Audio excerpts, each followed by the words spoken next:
உண்மையை சொல்லி நன்மையை செய்தால் உலகம் உன்னிடம் மயங்கும். நிலை உயரும் போது பணிவு கொண்டால் உயிர்கள் உன்னை வணங்கும். உண்மை என்பது அன்பாகும், பெரும் பணிவு என்பதும் பண்பாகும்.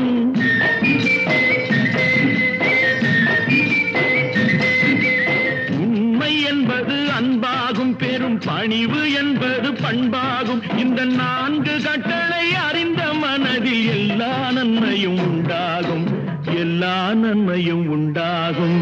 6 மனமே 6 அந்த ஆண்டவன் கட்டளை 6. 6 மனமே 6 அந்த ஆண்டவன் கட்டளை 6.